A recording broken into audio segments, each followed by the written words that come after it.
രാമൻ എന്നു പേരുള്ള കള്ളനില്ലേ? മുതല് യേശുദാസ് പാടണ്ടെന്ന് പറഞ്ഞു. ജാനകി എന്ന പേരിന് എന്താണ് കുഴപ്പം? വളരെ മോശമായ സ്ത്രീകളില്ലേ? നാളെ മേരി എന്നോ മുഹമ്മദ് എന്നോ അല്ലെങ്കിൽ കൃഷ്ണൻ എന്നോ പേരുണ്ട്. അതൊരു ലോബി പോലെ തന്നെയല്ലേ അല്ല, ഒരുപാട് പ്രശ്നങ്ങൾ ഉണ്ടായിട്ടുണ്ട്. ഈ സെൻസർ ബോർഡിന്റെ ഭാഗത്തുനിന്ന് ഈ കത്രിക വെക്കൽ പരിപാടി ഒരുപാട് സമയത്തുണ്ടായിട്ടുണ്ട്. പക്ഷെ ഇപ്പോഴാണ് ഈ ജാനകി എന്നൊരു അത് ഇതിനു മുമ്പുണ്ടായിട്ടുള്ളതെല്ലാം ചിലപ്പോ ഏതെങ്കിലും വ്യക്തികളുടെ പേര് സാമ്യമുണ്ട്, അയാള് കേസ് കൊടുത്തതിന്റെ പേരില്, അതല്ലെങ്കിൽ ചെറിയ ചെറിയ കാര്യങ്ങളുടെ പേരിലാണ്. പക്ഷെ യുക്തിക്ക് നിരക്കാത്ത, ഒരു തരത്തിലും നമുക്ക് അംഗീകരിക്കാൻ പറ്റാത്ത രീതിയിലുള്ള ഒരു ഒരു ഒരു കത്രിക വെക്കൽ ഇപ്പോഴാണ് വന്നത്. ഈ ജാനകി എന്ന പേരിനെ ചൊല്ലിക്കൊണ്ട്. ഈ ജാനകി എന്ന പേരിന് എന്താണ് കുഴപ്പം? ഇപ്പൊ ജാനകി എന്ന പേര് ദൈവത്തിന്റെ ഏതോ ഒരു ദൈവത്തിന്റെ എന്താണ്, അതും ഡയറക്റ്റ് പേരല്ല, പര്യായമാണ് അല്ലെ? ജാനകി എന്നൊരു പര്യായമാണ്, സീതയുടെ പര്യായമാണ്. പക്ഷെ അപ്പൊ അങ്ങനെയാണെങ്കിൽ ഞാൻ പറയുന്നത്, ഇത് ആരാണോ ഇത്തരത്തിലുള്ള കത്രിക അല്ലെങ്കിൽ ഈ ജാനകി എന്ന പേര് മാറ്റണമെന്ന് സെൻസർ ബോർഡിന്റെ ഭാഗത്തുനിന്ന് ആവശ്യപ്പെട്ടത്, ഞാൻ മനസ്സിലാക്കുന്നിടത്തോളം ഇതൊരു ഉദ്യോഗസ്ഥ സമൂഹത്തിന്റെ ഒരു ധാർഷ്ട്യമോ അല്ലെങ്കിൽ അവരുടെ പിടിവാശിയോ ഒക്കെ ആണെന്നാണ് ഞാൻ മനസ്സിലാക്കുന്നത്. അല്ല, പക്ഷേ ഇത് ഞാൻ ചോദിക്കട്ടെ, ഇതൊരു ലോബി പോലെ തന്നെയല്ലേ പ്രവർത്തിക്കുക? അല്ല, അതാ പറഞ്ഞത് ഉദ്യോഗസ്ഥ പ്രഭുക്കന്മാരുടെ ഒരു ചെറിയ പരിപാടിയായിട്ടാണ് എനിക്ക് തോന്നുന്നത്, അവരുടെ താല്പര്യം സംരക്ഷിക്കാൻ വേണ്ടിയിട്ട്. പക്ഷെ ഇതൊരിക്കലും ഒരു ദേശീയ തലത്തിലുള്ള രാഷ്ട്രീയ പാർട്ടിയോ രാഷ്ട്രീയ പാർട്ടികളോ ഇതിനെ അനുകൂലിക്കുമെന്ന് എനിക്ക് തോന്നുന്നില്ല. ഇത് ചലച്ചിത്ര മേഖലയ്ക്ക് അകത്തുള്ള ആളാണോ? അതിപ്പോ ഷാജി സാർ പറഞ്ഞായിരുന്നു ഇതൊരു അദൃശ്യ ശക്തിയാ.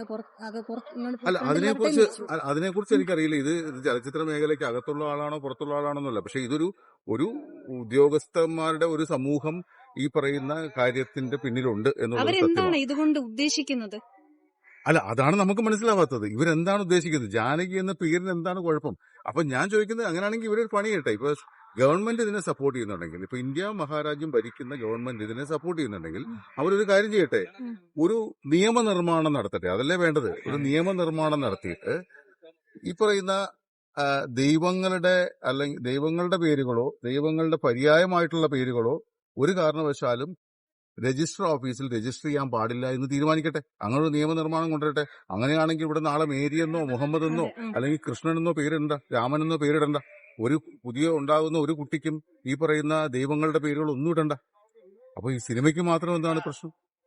സിനിമയെ മാത്രം എന്തിനാണ് ഞാൻ ചോദിക്കുന്നത്, എല്ലാവർക്കും രാമൻ എന്നു പേരുള്ള കള്ളനില്ലേ? രാമൻ എന്നു പേരുള്ള നല്ലവനില്ലേ? അല്ലെങ്കിൽ മേരി എന്നു പേരുള്ള ഒരു വളരെ മോശമായ സ്ത്രീകളില്ലേ?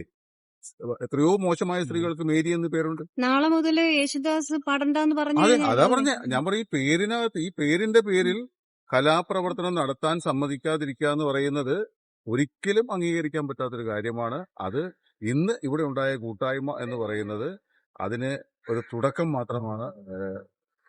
തീർച്ചയായിട്ടും സിനിമാ ലോകം മുഴുവൻ, ഇത് കേരളത്തിലെ മാത്രമല്ല, എനിക്ക് തോന്നുന്നു ഇന്ത്യയിലെ സിനിമാ ലോകം മുഴുവൻ ഇതിന്റെ പിന്തുടർച്ചയായിട്ട് വരുമെന്ന് തന്നെയാണ് ഞാൻ വിശ്വസിക്കുന്നത്. ഇതില് ഒരു വിചാരിച്ച രീതിയിലുള്ള ഒരു റിസൾട്ട് കിട്ടിയില്ല എങ്കിൽ എന്തായിരിക്കും മുന്നോട്ടുള്ള ഒരു തീരുമാനം? ഇപ്പൊ സിനിമ അത് നമുക്ക് ഈ ആവിഷ്കാര സ്വാതന്ത്ര്യത്തിനുള്ള കടന്നുകയറ്റത്തിനെതിരായിട്ട് ഏതറ്റം വരെ പോകാമോ ആ അറ്റം വരെ പോകാനാണ് ഈ ചലച്ചിത്ര മേഖലയിലുള്ള ഞങ്ങളെപ്പോലുള്ള എല്ലാവർക്കും. അതായത് ചലച്ചിത്രം എന്ന് പറയുന്നത് ഞങ്ങളുടെ എല്ലാം എന്നെ സംബന്ധിച്ച് എനിക്ക് അതൊരു ഒരു പാഷനാണ്, എൻ്റെ ഒരു ഉപജീവന മാർഗമാണ്, നമ്മുടെ എല്ലാമാണ് സിനിമ. അത് നമുക്ക് സിനിമ ഇല്ലാതെ നമുക്ക് ജീവിക്കാൻ പറ്റില്ല. അപ്പൊ അതുകൊണ്ട് ആ സിനിമയെ കടന്നാക്രമിക്കുന്ന രീതിയിലുള്ള പ്രവർത്തനങ്ങൾ അവസാനിപ്പിക്കാനായിട്ട് ഏതറ്റം വരെയും പോകും.